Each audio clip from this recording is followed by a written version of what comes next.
Bonsoir et bienvenue à notre moment de mardi méditation. Ce soir, le titre de notre méditation, c'est « Imagine ».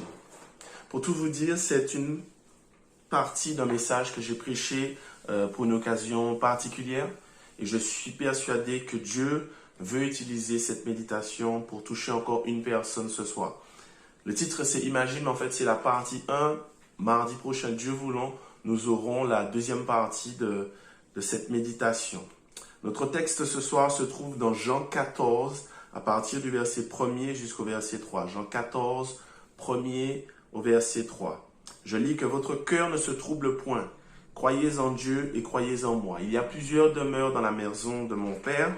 Si cela n'était pas, je ne vous l'aurais dit. Je vais vous préparer une place, et lorsque je me serai allé et que je vous aurai préparé une place, je reviendrai et je vous prendrai avec moi afin que là où je suis, vous y soyez aussi. Prions. Père éternel, ce soir, dirige-nous encore dans ta parole. Fais-nous du bien, bénis tous ceux qui regardent, retire ceux qui ne te glorifient pas et prends la direction dans le nom de Jésus-Christ. Amen. Imagine. Ce soir, je vous demande un effort de réflexion, un effort d'imagination. Imaginez un lieu où vous seriez tranquille. Rien pour vous gêner, rien pour vous embarrasser. Un lieu où votre joie serait parfaite. Rien pour vous attrister, mais que du bonheur. Un lieu où il n'y a que du bien-être. Un lieu où il fait bon vivre. Imaginez ce lieu. Imaginez que dans ce lieu, tout soit parfaitement réglé pour votre paix. Tout soit parfaitement réglé pour votre bien-être, votre tranquillité. Imaginez aussi votre esprit serait posé, détendu, tranquille. Votre esprit, mais aussi votre corps, serait posé, détendu, tranquille. Tous les éléments autour de vous seraient calculés pour que vous vous sentiez bien. La température, le bruit, la chaleur, ou plutôt la fraîcheur, ni trop chaud, ni trop froid, tout serait parfait. Alors pour certains, ce lieu serait peut-être, je ne sais pas, peut-être une île déserte, avec une belle plage, un soleil magnifique, un soleil qui brille mais qui ne brûle pas, avec une mer plus belle que celle des Caraïbes, plus belle qu'en Tahiti, Bora Bora, une mer avec une bonne température, avec une eau limpide, un sable blanc avec des coquillages comme on n'en voit plus. Imaginez ce lieu. Ou peut-être que ce lieu serait, pour ceux qui préfèrent la nature verte, un lieu plus dans une forêt où il fait frais, la végétation est magnifique. Les arbres sont beaux, ils sont grands avec des fruits par centaines, par milliers, des feuilles verdoyantes. Et dans cette forêt, des plantes aussi par milliers, il y en a partout. Un jardin magnifique, rempli de couleurs, des fleurs plus belles les unes que les autres. Un lieu où il fait bon vivre. On entend dans ce lieu un léger bruit de rivière. Et si vous vous approchez de cette rivière, vous pourrez voir une magnifique cascade avec ses rochers. Imaginez un peu ces lieux. C'est dans ces lieux où rien ne nous attriste, rien ne nous fait pleurer, rien ne nous fait stresser. Tout serait parfait, tout serait paradisiaque. Imaginez un peu ce lieu. Imaginez ce que ça pourrait être. Alors je sais que pour beaucoup d'hommes, ce genre de lieu n'existe pas. Ce genre de lieux ne sont que du domaine du rêve, de l'imaginaire. Ce sont des utopies, ces choses. Et pourtant, la Bible nous dit que Jésus a préparé une place auprès du Père. La Bible dit que là-bas, il n'y aura ni pleurs, ni larmes. Sur notre terre, si notre imaginaire, nos rêves, notre idéal va loin, qu'en est-il de celui de Dieu? Sur terre, si nous avons une conception du bonheur, qu'en est-il de celle de Dieu? Si sur terre nous avons un imaginaire de la joie, un imaginaire du bien-être, un imaginaire de la paix, qu'en est-il de celui de Dieu? Et Jésus nous dit que dans sa parole, je vais vous préparer une place. Nous imaginons un lieu de bien-être, un lieu de paradisiaque, mais l'esprit le plus créatif, le plus imaginatif, l'esprit le plus habile, le plus furtif, le plus créateur ne saurait toucher du doigt à ce que Dieu a mis en place pour nous. Tous ces imaginaires ne sont que des tentatives. Le plus beau des lieux, que le plus habile des créateurs pourrait imaginer pour notre bonheur ne serait qu'une tentative, voire même un échec par rapport à la conception et la réalité du bonheur que Dieu a préparé pour nous. Notre concept humain est limité, notre cerveau mortel est limité. D'ailleurs, il refuse d'y croire. Et le plus intelligent des hommes, le plus inventif, son imaginaire en fait devait être multiplié par des millions, par des milliards, par des billiards pour essayer de tenter de se rapprocher à la conception, à la réalité du bonheur que Dieu nous réserve. Jésus a dit, je vais vous préparer une place. Mais dans cette place du moins, cette paix, ce bonheur, il a un coût. Comprenez bien, je suis en train de vous dire que l'accès à cette place est pour tous les hommes, mais il y a un coût. Tout le monde y a droit. Tout le monde a droit à cette place. Tout le monde, tous les hommes, mais il y a un coût. Dieu veut nous donner cette place, ce bonheur, mais il y a un coût. Avant que je t'explique ce prix à payer, écoute cette histoire et tu vas bien comprendre ce que je veux dire. Un jeune homme s'apprêtait à obtenir son diplôme de chirurgien. Pendant plusieurs mois, il avait admiré une belle voiture de sport exposée dans le hall d'un concessionnaire automobile.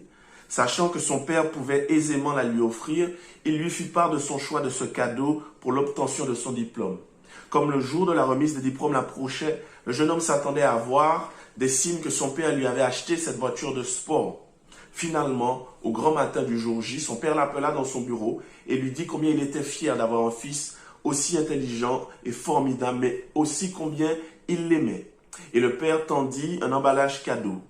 Curieux et déçu, le jeune homme ouvrit la boîte et découvrit une Bible avec une couverture de cuir noir.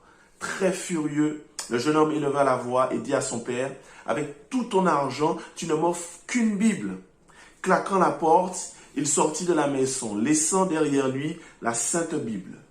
Plusieurs années passèrent et le jeune homme connut bien des tourments. Il ouvrit une clinique qui fit rapidement faillite, puis ouvrit une seconde et là, il se fit avoir par des associés sans scrupules.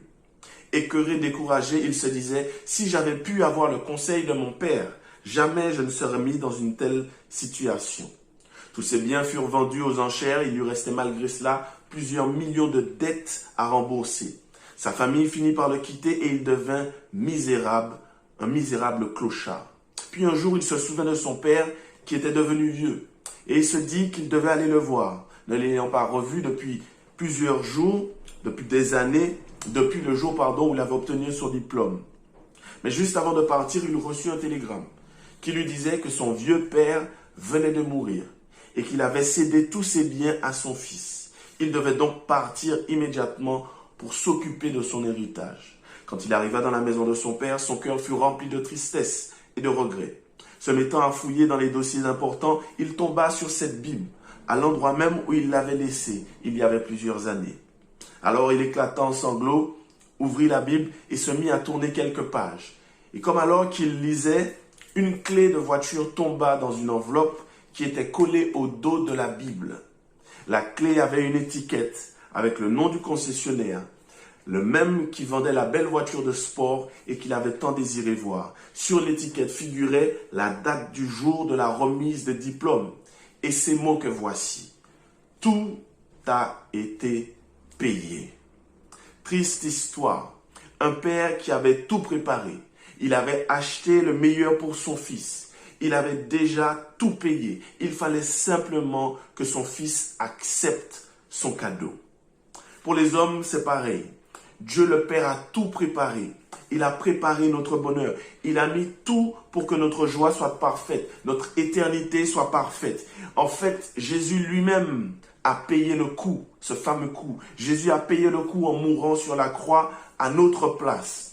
Il a payé le prix pour que nous puissions accéder à ce lieu, à ce bonheur, à cette paix, à cette félicité.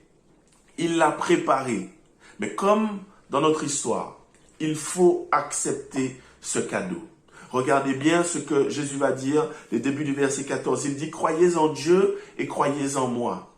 Croyez en Dieu le Père. Ça veut dire croyez en Dieu le Père, le Créateur, le Tout-Puissant, mais croyez aussi au Fils de Dieu, c'est-à-dire Jésus-Christ. Jésus dira aussi dans le chapitre 17, Or, la vie éternelle, c'est qu'ils te connaissent toi, le seul vrai Dieu et celui que tu as envoyé, Jésus-Christ. Il dira encore dans Jean 3,16, car Dieu a tant aimé le monde qu'il a donné son Fils unique afin que quiconque croit en lui ne périsse point, mais qu'il ait la vie éternelle.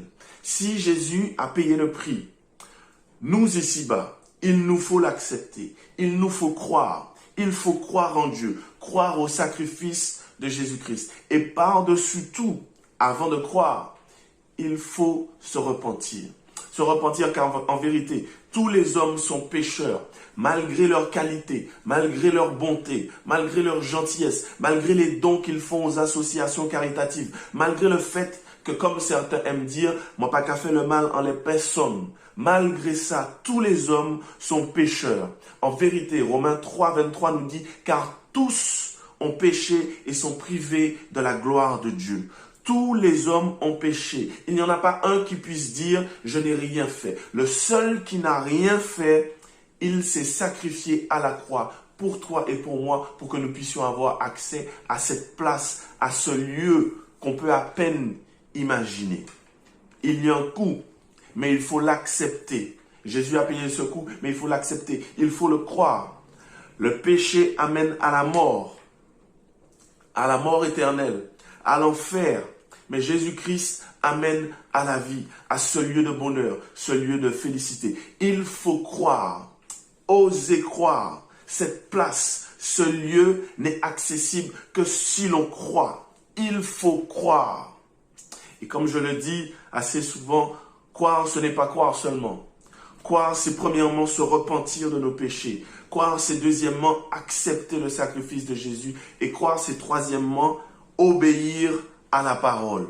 Obéir à la parole. Beaucoup de personnes croient en Dieu. Beaucoup de personnes se repentent. Beaucoup de personnes croient que Jésus est mort à la croix. Mais il n'y en a pas beaucoup qui s'efforcent à obéir à la parole de Dieu. Donc en fait, toutes ces personnes qui disent croire, en fait, ne croient pas. Il y a aussi quelque chose que beaucoup aiment dire.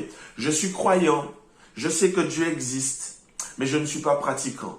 Laissez-moi vous dire quelque chose. Un croyant, c'est un pratiquant. Bibliquement parlant, s'il ne pratique pas, il n'est pas croyant. S'il ne pratique pas, il n'est pas croyant. Je ne pratique pas, donc je ne suis pas croyant. C'est ce que la Bible dit. Jésus a dit dans Jean 14, si quelqu'un m'aime, il garde mes commandements.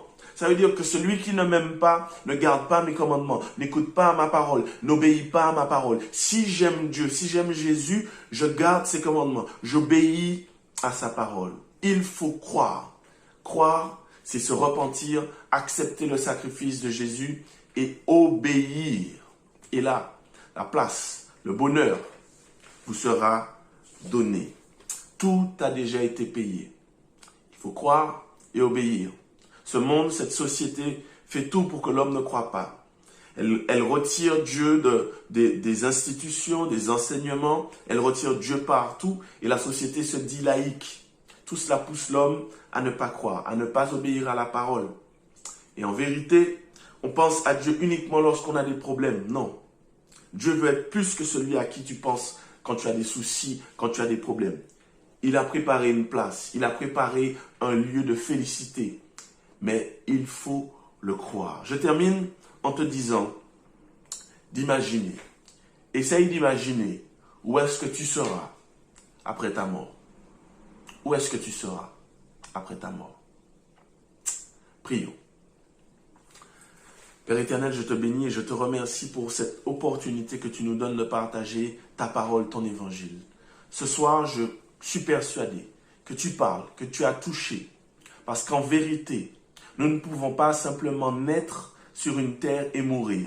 Il y a plus que ça. Et tu as préparé un lieu, tu as préparé une place. Tout est déjà payé. Nous devons croire en Jésus, nous repentir de tous nos péchés et croire en Jésus. Merci pour ce lieu, merci pour cette félicité. Je te demande, Seigneur, d'encourager ceux et celles qui vivent des moments difficiles et rappelle-leur que tu as préparé un lieu d'excellence, un lieu de paix, un lieu formidable. Nous sommes de passage sur terre et tu as préparé une éternité pour nous. Bénis, Seigneur, ceux qui passent par des moments difficiles et ouvre les yeux à tous ceux qui ne te connaissent pas et tous ceux qui se posent des questions. Oui, ce lieu existe. Tu l'as préparé. Merci de convaincre. Dans le nom de Jésus-Christ, que nous t'avons prié. Amen. Si ce soir, vous avez décidé de croire, je veux juste que vous puissiez répéter cette prière après moi. C'est une prière où nous donnons notre vie à Dieu. Oui, les choses sont difficiles. Oui, c'est compliqué. Mais avec ces mots, avec cette sincérité, nous lui disons de venir dans notre vie et qu'à partir de ce jour, nous voulons croire. À partir de ce jour, nous nous repentons de nos péchés et nous décidons d'obéir à la parole parce qu'on veut aller à ce lieu. Je veux vous revoir là-haut, même si je ne vous vois pas vraiment, je veux vous revoir là-haut. Alors, si vous prenez cette décision, répétez juste après moi ces quelques mots. Père éternel, je te demande pardon pour mes péchés, pardon pour ma vie. Aujourd'hui, je veux croire. Je me repens de mes péchés. Je crois que tu es mort à la croix, Jésus, pour mes péchés, à ma place. Merci de rentrer dans ma vie. Merci de faire de toi mon Sauveur et mon Seigneur personnel. Dans le nom de Jésus-Christ. Amen. Cette simple prière, faite avec foi, avec repentance, vous donne accès à ce lieu dès lors que vous croyez et que vous obéissez à la parole de Dieu. Que Dieu vous bénisse. Je vous dis à mardi prochain pour la deuxième partie de Imagine. Soyez bénis. Je vous aime. Croyez, repentez-vous et marchez dans la parole de Dieu. Soyez bénis. À bientôt. Je vous aime.